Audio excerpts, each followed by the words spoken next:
What up, the tube?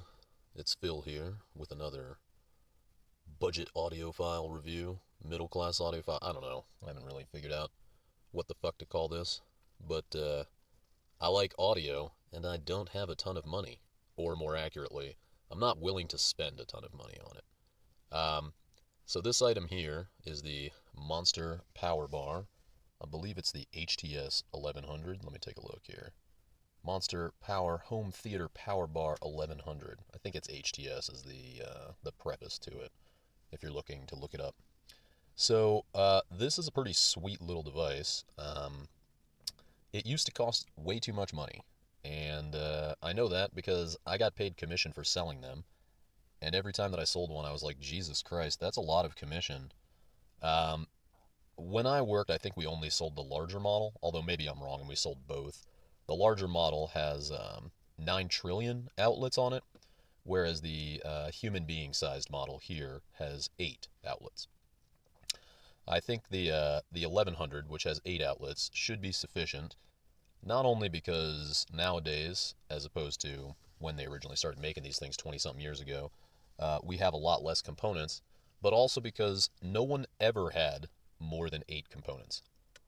And if you do have more than 8 components, multiple of which have significant power draw on them, you probably shouldn't plug them into a single surge protector anyway. So, why am I recommending this device? As usual, one of the things that I think is important about my reviews is that I give a shit about how much things cost. I feel like a lot of audiophiles frivolously spend their money on dumb shit, and while their concepts are sound, the lengths that they take him to are fucking preposterous. So, the concept behind this glorified surge protector is really threefold. The first is that you need a surge protector because your gear is worth money. So that's a pretty easy start. If you do nothing else, purchase a decent surge protector. Don't just use a power strip. Don't don't let that happen to you. Is it unlikely that your gear will get fried? Yeah, extremely. Are you going to be super pissed that you didn't spend 20 bucks on a decent like surge protector? If it does, yeah, extremely likely. Now, the question here is why should you spend, and I know this is a big jump from 20, $40 on this power strip instead of $20 on the one that you get at your local Target? Well, the reason is that these things actually clean the power. They stabilize the voltage. They call it power conditioning, I think, if you look it up. But realistically, the power that's coming out of your wall outlet, it's it's not great, right? It's like your tap water. That's you know what? I'm gonna go with that analogy from here on. So I bought a badass little thing that goes under the tap in my kitchen, and I liked it so much that I bought one for my bathroom downstairs. And it's literally just a water filter for the cold line. By the way, you should totally buy one of those if you like to drink water. It's awesome. You turn on the cold water, and out comes filtered water. So this is the equivalent for your power. And that matters for the devices that you own.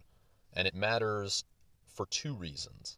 One, if you own high end, high quality devices, they often have a high current draw. They need power, substantial amounts of it. And this will make sure that the incoming power is stabilized and quote unquote cleaned. I think it's really just stabilized. I think it's voltage stabilization that this thing does. But it will presumably make all of your gear sound better because all of your gear uses electricity. Now, I'm going to be completely honest. I am not so sure that that is true. I would not be surprised if you set up 10,000 systems, half of which had this piece of gear and half of which were just plugged into the wall, that anyone would be able to tell the difference listening to those systems. I think it's probably more likely that you'd be able to tell the difference watching 4K TV or HD TV because dirty power, like you ever turn on your vacuum and all of a sudden your TV's all fuzzy and shitty. That can happen because all the devices that are plugged into your home, they're affecting the power when they get turned on and off. Your like HVAC system kicks on or turns off, right? the load needs to rebalance. So that is probably more likely. I don't know if you could actually hear the difference. So from an audio quality perspective, I don't think that this thing is going to have a big impact. But it will probably have a substantial impact on something far more important. And that thing is longevity.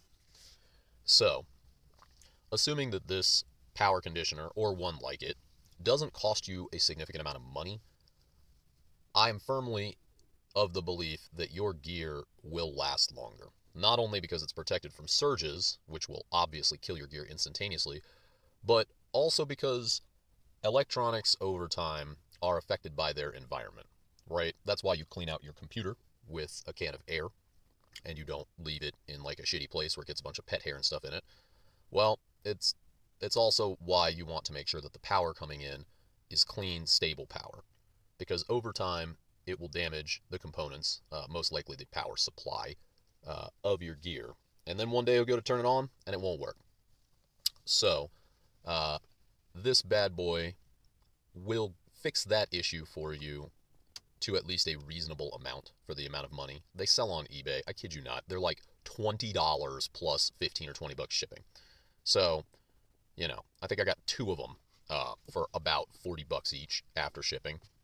And it's going to do the job. I have the larger version in my house right now, so I know it works, and I've had it for 20 years, and, my gear is still kicking. But there's no way that it won't have enough outlets for you. It does have connections for coax, which I guess if you have like a cable modem could matter, but coax not a big deal anymore. Not sure what that one is in this picture here. Is that like an optical in and out? That's kind of what it looks like. I don't know why that would need to be protected, other than just getting you to buy more optical cables. I mean, realistically, you're going to use this to just plug your gear into the power line. And I think that for the price, it's worth it. Their original price was like $200 or $300, and I think that's ridiculous.